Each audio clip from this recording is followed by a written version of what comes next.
Bible कहेले कि पाप का मजूरी तो मृत्यु है, मगर परमेश्वर का वरदान हमरी प्रभु यीशु मसीह में अनंत जीवन हवे। हमनी का ऐसन काम कैले बनी जा जवन परमेश्वर के नाखुश करेला, जवन हमनी के दंड भोगे वाला पात्र बनौले बा। मगर बाइबल अनंत जीवन की ओर एगो सुघर रास्ता प्रस्तुत करेला। जिंदगी की राह यही अनंत जिंदगी की खोज में चले वाला एगो कार्यक्रम है। कृपा करके सुनी देखें, ताकि परमेश्वर आपकी जिंदगी में आपका रास्ता बतावे वाला ठहरस। गाँव के भैया और बहिनी आई प्रभु के गुण गाई। गाँव के भैया और बहिनी आई प्रभु के गुण गाई। प्रभु महान बाड़न जग के रचैया, प्रभु महान बाड़न जग के रचैया। गाँव के भैया और बहिनी आई प्रभु के गुण गाई। गाँव के भैया और बहिनी आई प्रभु के गुण गाई।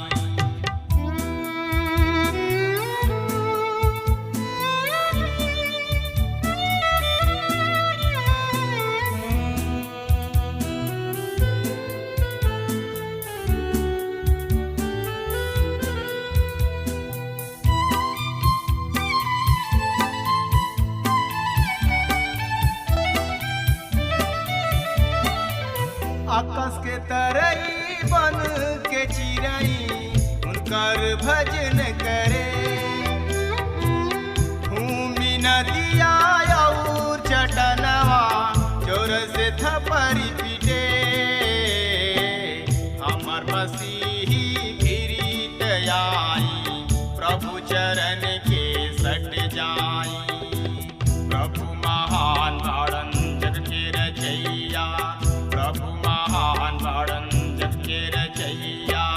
गाँव के भैया और बहिनी आई प्रभु के गुण गाई।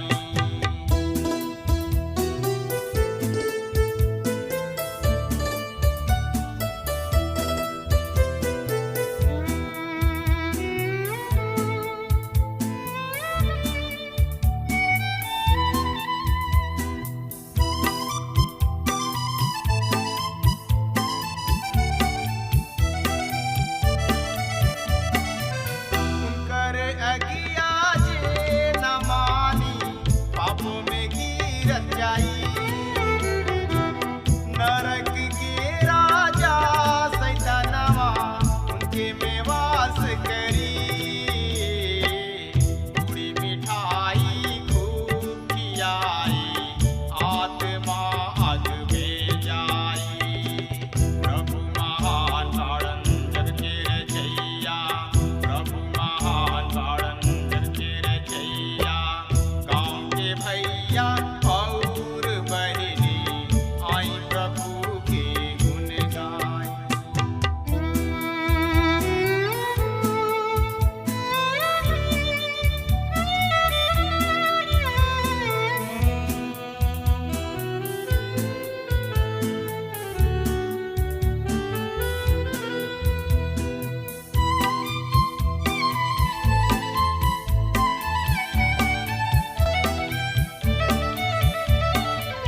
हम तो गवैया प्रभु कथन के पाहुर देवे यनी। संगी मसीही प्रभु पोथी से शैतान के दूर करी। जीवन आशीष रौरा पवनी उहे बाड़ाए सबके बानी।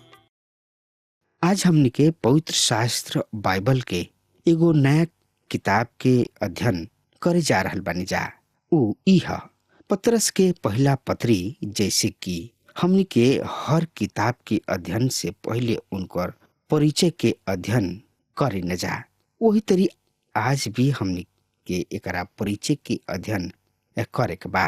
पहला पतरस 1 अध्याय में लिखल बा, समौन पतरस के ओर से जौन की यीशु मसीह के प्रेरित हमें ओह परदेसी सब के नाम।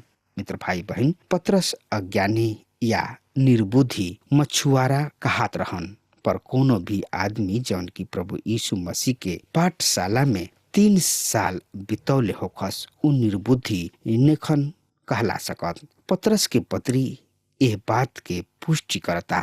पतरस सिद्धांत और महत्वपूर्ण या प्रभावशाली विषय सब के बारे में लिखताने।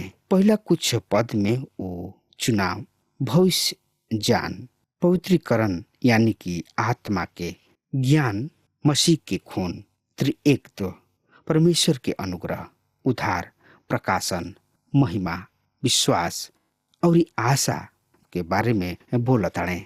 मित्र भाई बहन, रुआ सिद्ध कुछ पद में अपना अधिक सिद्धांत सबके निखन भर सकत। जौना तरीका से वो बाइबल के यह महान विषय के वर्णन कोइले बाणे, ओकरा से प्रकट होता कि उ एगो निर्बुद्धि मछुआरा ना रहन। ये सब पत्री से पतरस के जिंदगी में महान परिवर्तन के देखल जा सकता। उ क्रोधी या तीव्र आदमी रहन, पर अब उ धैर्यवान आदमी रहन। जब वो पहला हाली प्रभु यीशु मसीह से मिलले, तब वो कहलात रहन और लड़खड़ात रहन। ए पर हमने के प्रभु यीशु मसीह बतौले, तू अभी एगो कमजोर आदमी हवा, पर हम तोहरा के पेत्रोस अर्थात एगो पत्थर आदमी बनाई और तोहार निर्माण प्रभु यीशु मसीह के नेव पर होई, जौन की एगो चट्टान है। पतरस एकरा के बड़ा ही साफ कोइले बाणे कि प्रभु यीशु ही उ चट्टान हवे जना पर कलीसिया के निर्माण भइल। यद्यपि ई बहुत ही रोचक बात बाकी उनका नाम के अर्थ पत्थर है। उ कहताने कि सब विश्वासी लोग भी छोट पत्थर हवे, जौन की एहे तरी लिखल गइल बा। पहला पतरस 2 अध्याय 5 में, तू भी जीवित पत्थर के समान आत्मिक घर बनावत जाता। दूसरा शब्द में वो कह रहल बाणे कि प्रत्येक विश्वासी एगो पतरस हवे।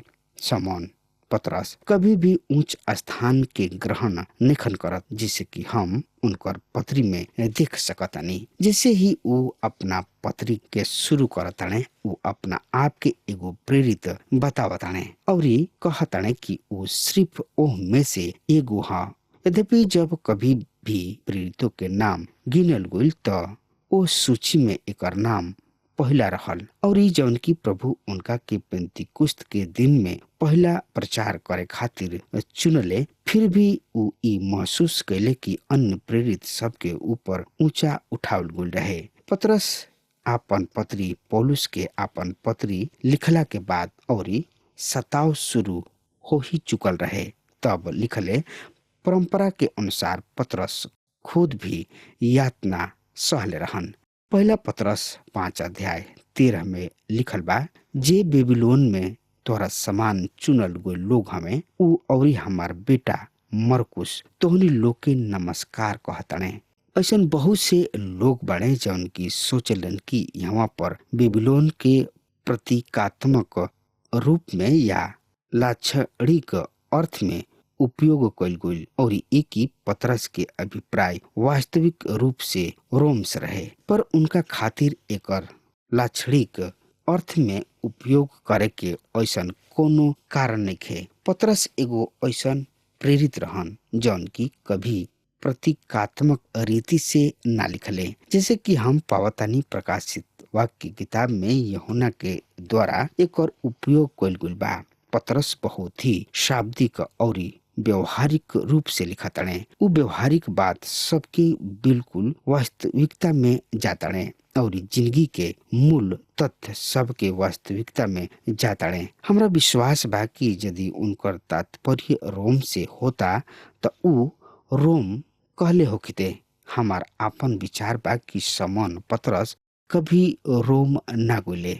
हम समझतानी कि वो रोमी साम्राज्य के महान केंद्र एशिया माइनर में रहे, पर ई त प्रेरित ना हवे वो क्षेत्र के प्रकाशित कैले। हम समझतानी कि ऊ पौलुस के अनुसरण कैले। यदि पतरस पहले ही से रोम में सुसमाचार के प्रचार कर रहत होखिते त पौलुस रोम ना गोल होखिते, काहे कि पौलुस एकरा के स्पष्ट क दिहले कि ऊ ओह स्थान सब में गोले जहाँ पहले सुसमाचार के प्रचार ना भइल होखित।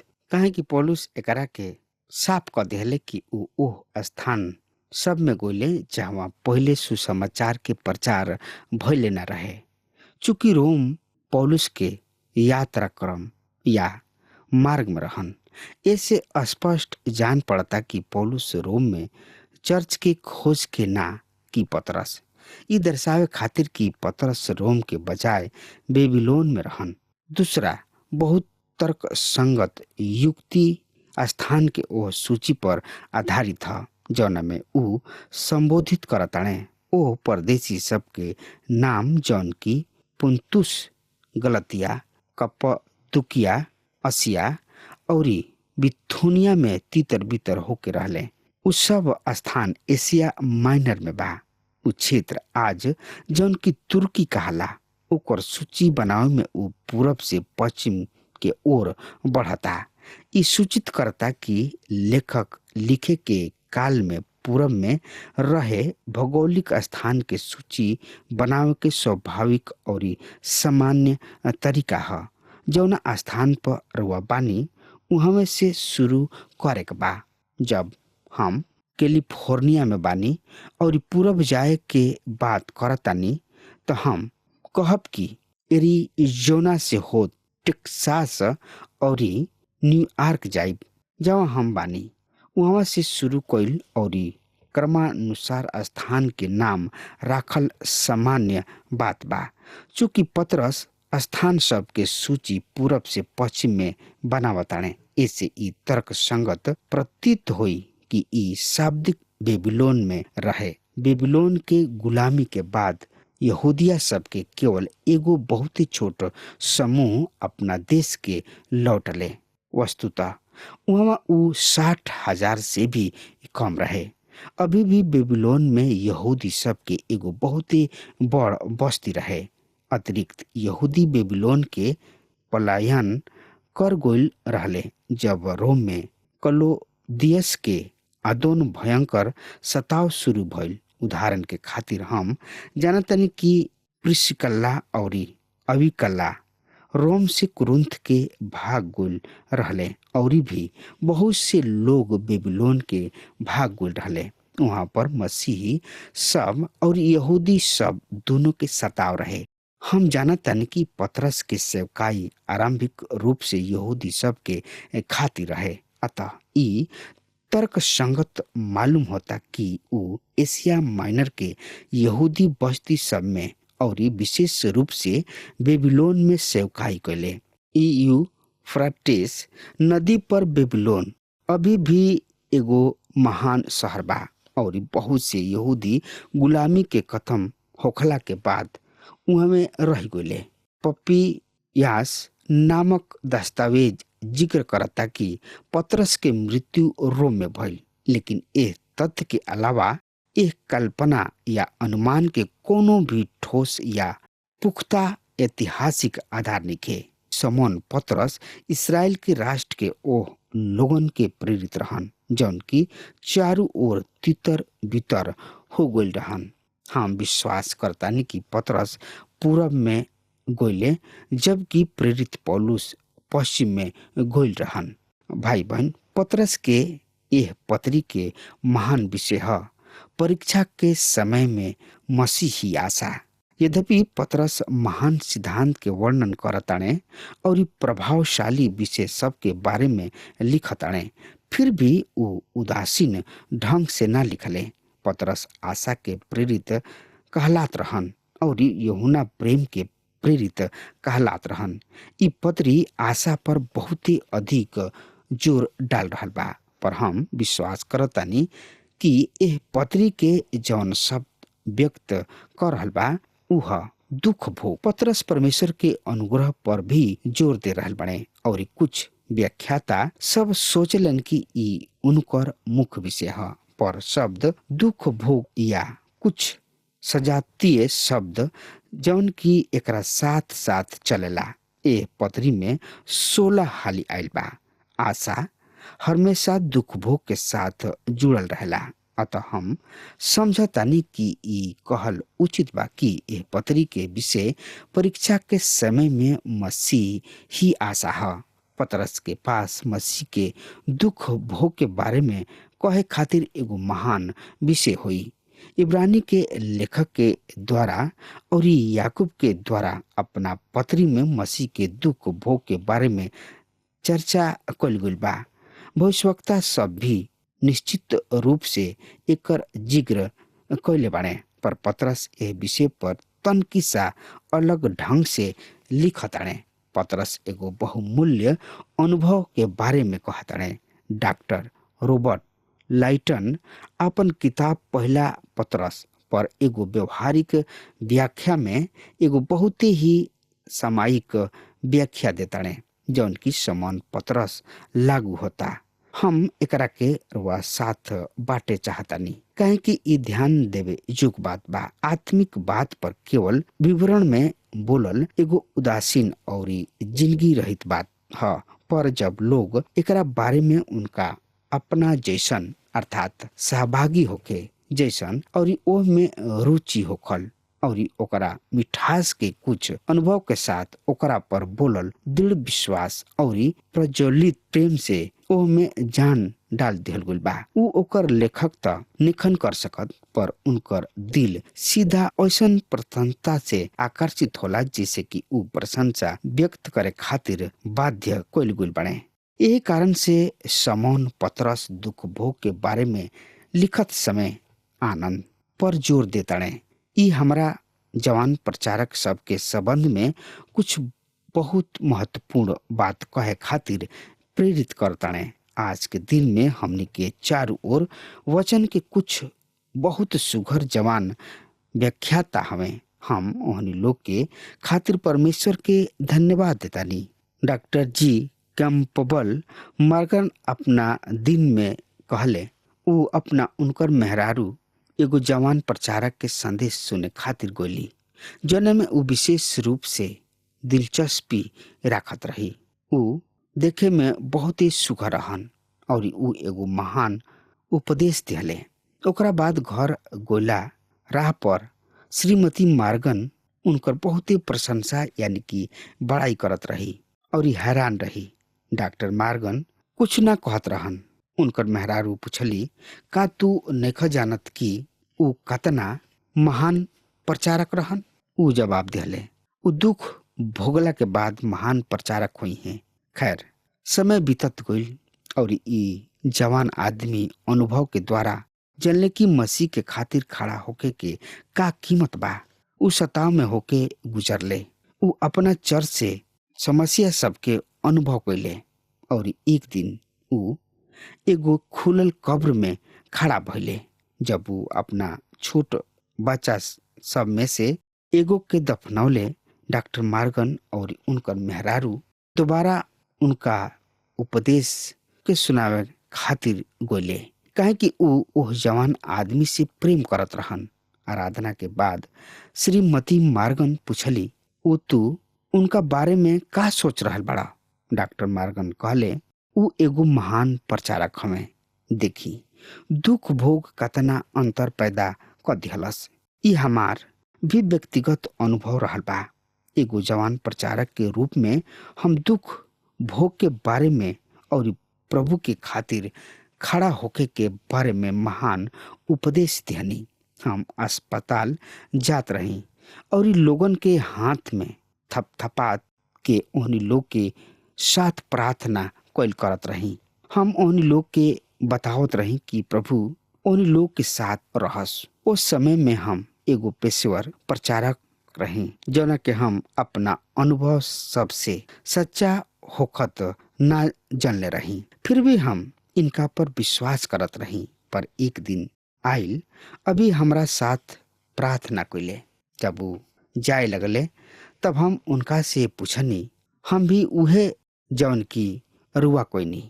हम यहाँ आवत रही और इ लोगन से कहत रही कि प्रभु उनका साथ हुई हैं। अब रुआ यहाँ से बहरी जाए वाला बाड़े, पर हम इहे रहे वाला बानी। और हम जान जाए कि ई केवल एगो सिद्धांत ह, या जौन की हम लोगन से अब तक कहत आवत रही ऊ सच बा। हम पौनी की ई सत्य बा। अभी सिर्फ एगो सिद्धांत ना रह गइल रहे, या हम लोगन से अब तक कहत आइल बानी ऊ सच ह। हम पौनी की ई सत्य बा। अभी सिर्फ एगो सिद्धांत नइखे रह गइल। हम एकरा के ओ सत्य के द्वारा जानतानी कि परमेश्वर के वचन ऐसन कहता, और ओ सत्य के द्वारा कि हम एकरा के अनुभव कैनी। हम लोगन के साथ यह बात पर औरी बहस नहीं करत।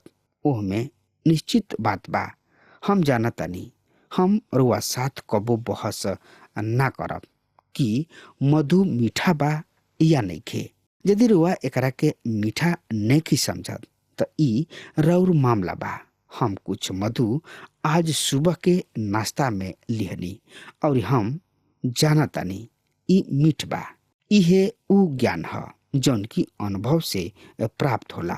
समौन पतरस हमनी के अपना दुख भोग के सिद्धांत बतावे निखन जा रहल। समौन पतरस अपना दुख के अद्भुत अनुभव में से हमनी से बातचीत करे जा रहल बने। और जैसे ही ई राउर और हमार अनुभव बन जाई, तभी हमनी खातिर बहुत ही अद्भुत होई। अगर हमार बात रुआ तक पहुंच रहल बा त आज वे यही घड़ी प्रभु यीशु मसीह के आपके सौंप दी। काहे कि प्रभु यीशु मसीह महान हवे। सिर्फ प्रभु यीशु मसीह ही हवे जेकर हमनी के उपासना, आराधना और स्तुति करे के बा। अब हमार समय खत्म हो रहल बा, तो हमरा के आज्ञा दी। परमेश्वर हुआ के बहुत ही आशीष देस। आमीन। हमके विश्वास बा कि ई कार्यक्रम आप सब खातिर फायदेमंद सिद्ध भइल हुई। अगर आप सबके लगे बाइबल से चाहे आपकी निजी जिंदगी से कोनो सवाल होके, चाहे कोनो समस्या खातिर प्रार्थना करावे चाहतनी, तो हमारी फोन नंबर पर जरूर संपर्क करें और आज का दिन आप खातिर सुखद बनावे।